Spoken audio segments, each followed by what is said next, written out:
et Pan. Un podcast de la compagnie Premiers Actes, réalisé le 5 juin 2021 sur le marché à Chaumont. En marge du spectacle Pan, que nous présenterons la saison prochaine au Nouveau Relax, j'ai voulu aller à la rencontre des Chaumontais et des Chaumontaises. Nous avons lu, ensemble, un extrait de la pièce. Et voici des fragments de nos discussions.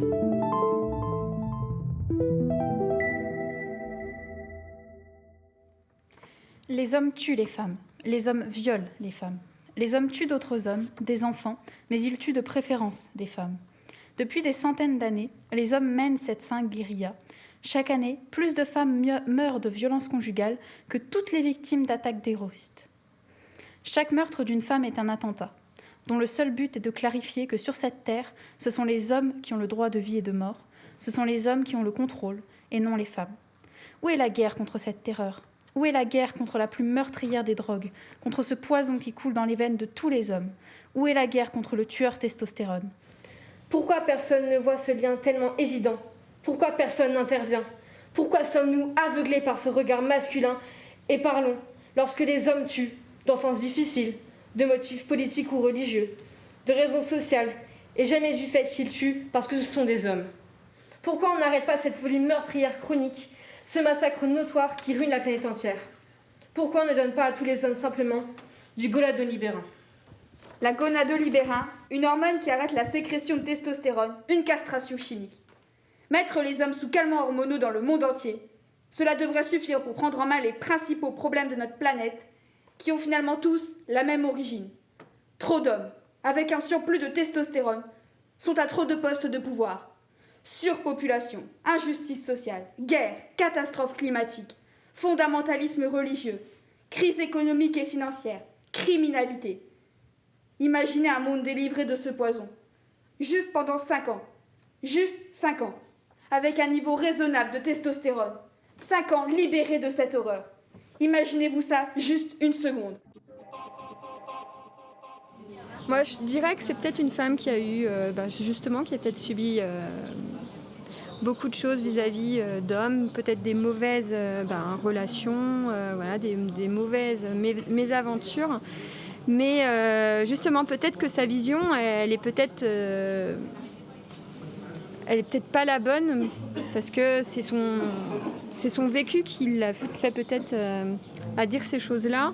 Je dirais, moi, que malheureusement, il n'y a pas un sexe qui est plus méchant ou autre. Je dirais qu'autant de femmes que d'hommes peuvent avoir des comportements qui sont déplacés vis-à-vis du sexe opposé. Après, c'est vrai qu'on est dans un monde, on va dire, avec une histoire patriarcale, donc c'est sûr que les hommes naissent avec, dans certains pays, avec beaucoup plus de chance, entre guillemets, qu'une femme, parce que la femme, on doit toujours montrer plus, faire plus nos preuves, etc. Mais je dirais, son discours est vraiment peut-être... Comment dire, Corentin ? C'est un discours radical, qui fait du mal aux oreilles, parce qu'on s'aperçoit à un moment donné que c'est la réalité de certaines. Voilà, en tant qu'homme, moi ça me fait du mal de dire ça, parce que j'aimerais qu'on n'en arrive pas jusque-là. Voilà ce que je peux dire. Tu sais, j'ai des entreprises, j'ai des équipes. C'est très intéressant dans les liens sociaux. Et je n'ai jamais vu autant de violence et de dureté qu'entre les femmes. C'est impressionnant. Donc ça sera peut-être bien sans testostérone, mais il va falloir s'accrocher, quoi. Ça va. Non mais c'est raide, hein, c'est des trucs. Moi j'ai assisté à des trucs étonnants. Ouais. Des mots. Je pense qu'elles le font parce qu'elles savent elles s'en remettent aussi. Je sais pas, elles ont peut-être une force en elles de dire ouais, on peut entendre des choses comme ça parce que derrière on va surmonter. Entre femmes, j'entends. Après, les hommes, après, les cacous, tout ça, je sais pas, je pense que c'est un peu c'est un peu le crépuscule de ça, là. C'est plus trop sanctifié, le mal. Mais j'ai envie de dire, les gens réagissent parce on est en train de les tuer à petit feu.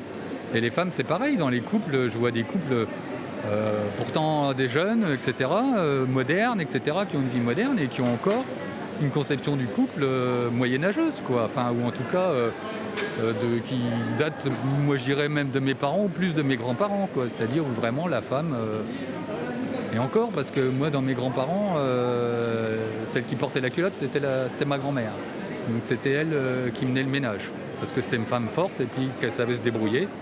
Et son mari, travaillait avec elle. Mais j'ai jamais vu, comme on voit maintenant, effectivement, des jeunes misogynes qui balancent des réflexions, comme des réflexes, on va dire, comme si c'était comme ça vient tout seul.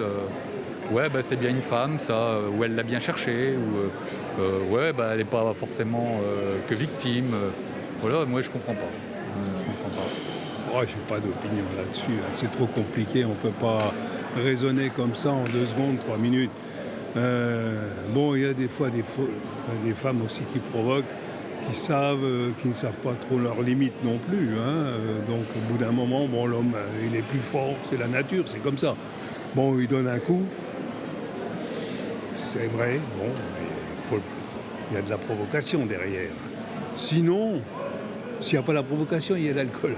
Il fait un choix. Mais bon, Donc il y a toujours une circonstance atténuante, selon vous. Oui, si vous voulez, mais c'est vrai qu'on ne va pas philosopher là-dessus en 5 minutes sur un texte comme ça. Non. On va en parler des heures, c'est vrai. Voilà, tout ça reste quand même une minorité, même s'il y a une centaine de féminicides par an, je ne sais plus combien, peut-être 100 ou 200, sur 30 millions de femmes quand même. Puis il y a plus de femmes que d'hommes, comme ça c'est une façon de réguler la population. Entre parenthèses. C'est une réflexion extrêmement compliquée. Enfin, je veux dire qu'on ne peut pas dire...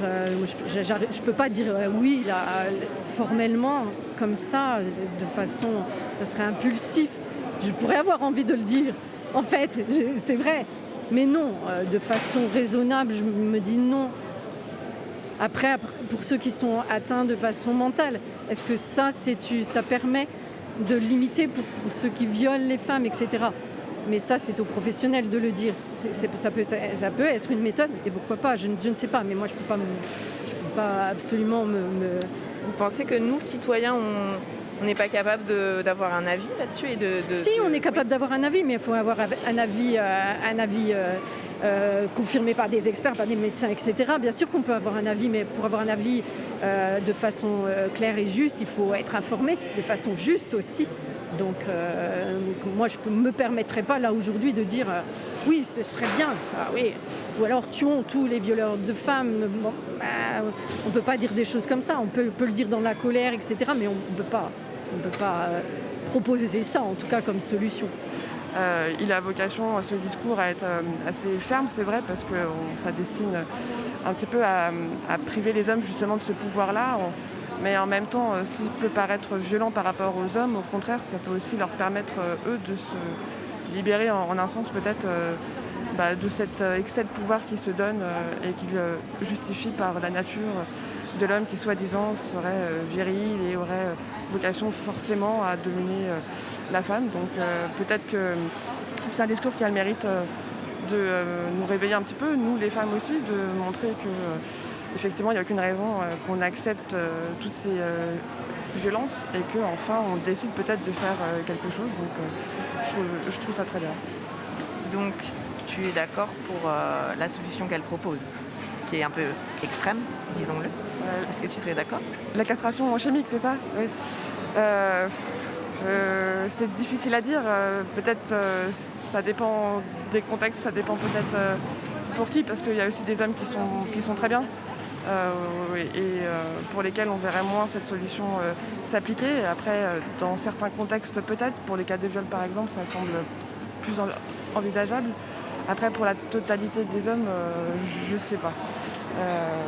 Parce que il y a certains hommes qui font plus parler d'eux parce que justement ils violentent les femmes et donc on les voit plus. Mais les hommes doux et bons qui existent, peut-être qu'on les remarque moins, précisément parce qu'ils sont plus pacifiques et font moins d'actions visibles. Et ces hommes-là aussi existent bel et bien et ils ne mériteraient pas, je pense, cette solution-là. Et c'est pour ça que je trouve que l'époque est complètement perdue de ce point de vue-là. C'est que, et quand je te dis les méchants, à un moment donné, on dit que celui-là est méchant, mais en fait non.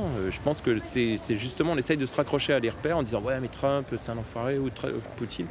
Oui, mais bon après ils font du mal qu'à eux-mêmes. Au fond, tu sais, aux États-Unis, je pense pas que Trump ça fait grand mal à mon avis. Il n'a même pas fait de guerre, alors que tous les autres en ont fait. Moi j'ai plus de mal avec ça. Tu sais, je me mets toujours à la place d'un gamin en Afghanistan, tu vois. Donc c'est toujours l'Amérique qui provoque un peu ces trucs-là.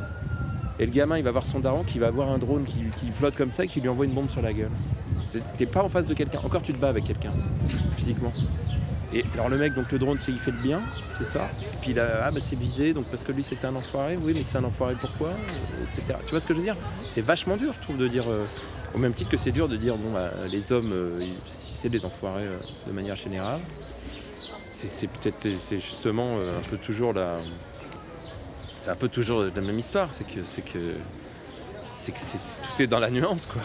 Pour le moment, je suis encore un peu sceptique parce que je trouve qu'on va pas assez loin du tout et qu'arrivé en 2021, on aurait dû faire bien plus de progrès qu'on en a fait. Et on a toujours des espèces de pseudo-réponses mais qui sont accessoires et on ne traite pas les problèmes de fond. Donc quand je constate ce qui est fait aujourd'hui, je suis plutôt pessimiste. Mais je me dis que il y a tellement de choses à faire qu'en même temps il ne faut pas qu'on désespère et qu'un espoir est possible. Mais c'est vrai que quand on voit la faiblesse des mesures politiques pour garantir l'égalité homme-femme qu'ils prétendent vouloir mettre en place, mais que dans les faits ils continuent de nier, même par rapport tous les problèmes sur les viols par exemple, sur la façon dont c'est traité aussi. Finalement, on voit que c'est assez accessoire et que c'est pas un problème qui est vraiment pris en compte. Et qu'on laisse traîner ce problème-là en considérant que finalement c'est pas forcément un problème mais plus un comportement contingent comme ça qu'on peut pas trop éviter. Donc par rapport à ça, oui, je suis plutôt pessimiste, mais je me dis qu'il faut pas l'être et qu'au contraire il faut croire au changement et s'engager, j'imagine aussi.